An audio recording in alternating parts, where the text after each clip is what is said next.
problem for so many Fortnite players is that they are ridiculously talented in creative but cannot play the same when it comes to tournaments or ranked. Today I'll be showing you how many of the top pros transferred their creative ability to tournament scenarios.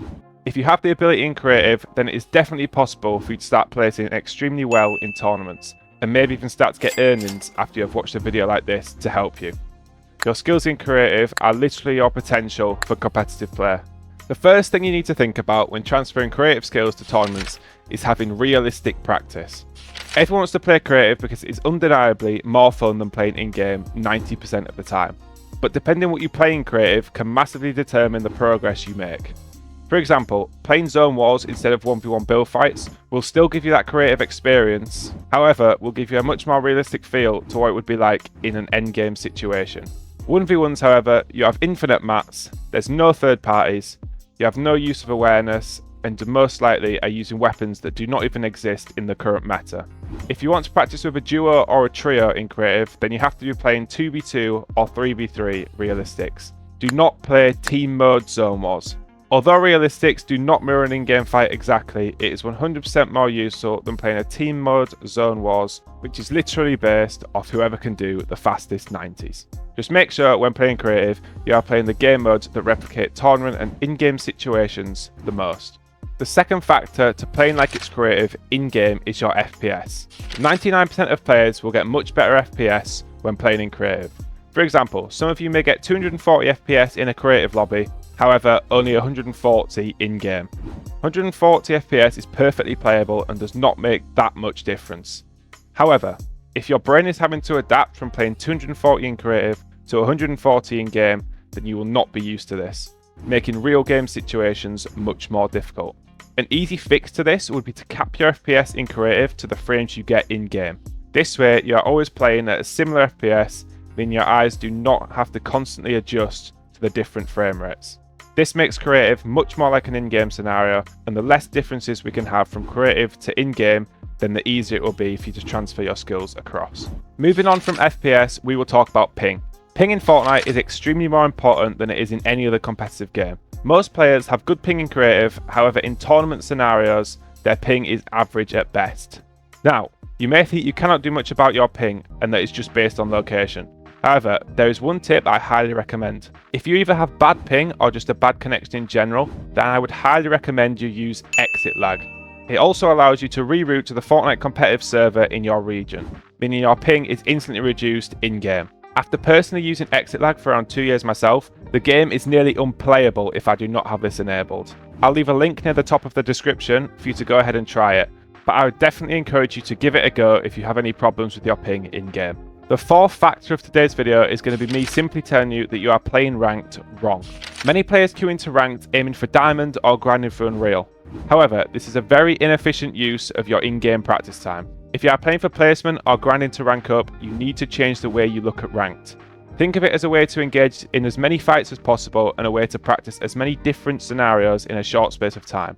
This is much more time efficient than simply camping and playing for placement, as this will gain you no experience whatsoever. Trust me on the fact that playing ranked properly is one of the fastest ways to improve your fighting ability for tournaments, as it gets you used to a realistic delay and gives you that priceless in-game experience. This perfectly leads us on to the next point, which is gaining experience. To put this plain and simple, if you want to improve in realistic game situations, then you have to start playing them. Stop playing as much creative and start grinding ranked, scrims, and make sure you're playing every form of public tournament you possibly can. Getting as much experience as possible will help you to adapt to the changing factors such as ping, FPS, third parties, and overall realistic scenarios. It sounds way too simple, but if you stop playing creative and start putting that time elsewhere, you will improve tremendously, especially if you already have the basic mechanical skill that you have proven in creative. Again, this leads us perfectly to the next factor, which I like to call developing in-game only skills.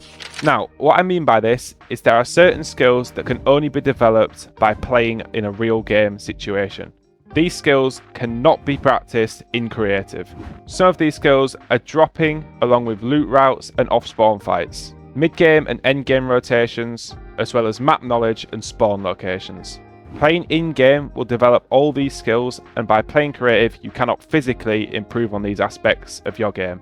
It is even more important in this chapter especially because the current chapter 5 loot pool is not even in creative yet, so there is no other way to practice with the right loot than to play it in real games. Extra downsides to this is that you'll get used to the wrong shotgun pullout time, different AR mechanic, such as the new ARs are no longer hit scan, so make sure to be playing in-game to get used to the new chapter 5 mechanics. Learning from mistakes is without a doubt the quickest way to improve when it comes to competitive Fortnite. But if you are playing creative too much, you cannot learn properly, which brings us to our next point, learning from your mistakes. Creative is extremely repetitive. This means that when you die, it will be easy to spot your mistake, as it will be very obvious. This also means that it will be easy to learn from, but this only applies for creative. In tournament situations, however, it is much more complicated and there can be many reasons for you dying. What I mean by this is if you lose a fight in creative, you only need to look at why you lost that fight.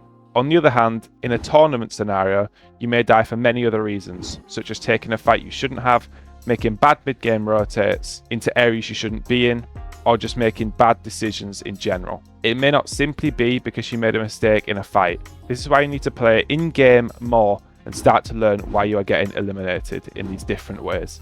No other competitive game changes its meta as often as Fortnite does, which brings us to our next point, practicing endgames. It's so important to play in endgames to stay in touch with the constantly evolving meta and the different forms of rotation within the loot pool. Of course, you can play zone wars in creative, however, this is not even comparable to the feeling of playing a legitimate endgame within Fortnite. You can only experience this properly through tournament experience and playing scrims. You can play scrims through Scrim Discord servers. Examples of this would be Noble Open for EU players and NA Open for NA players. Both these scrim servers are completely free and there are no requirements to join. I'll leave a link to both these servers in the description below, so go ahead and join them and get playing scrims. My final point for today's video, but in my opinion is one of the most important points, and this is dealing with and experiencing pressure.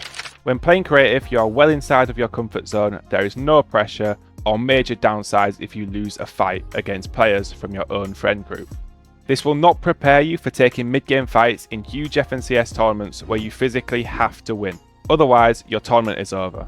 Now, to work on this, you have to put yourself out of your comfort zone and into these pressure-based situations. For mid-game pressure, I would recommend events such as third-party tournaments or scrim-based ladders, and I encourage you to take mid-game fights when necessary, and because there is something to play for, you'll be put under pressure to win these fights. As for practicing dealing with pressure from endgames, you can play zone rule scrims, which we just talked about, on a daily basis to work on high intensity and stressful endgames. So if you guys do work on what I've shared with you today, there is no doubt you'll begin to play Cash Cups and FNCS much closer to your full potential in the coming weeks. If this video has helped you out in any way, be sure to leave a like and consider subscribing so you do not miss out on any more content. If you were to use code Calstaar, that would be massively helping me out, and it's completely free to do so. Much love guys, and we'll see you all in the next one.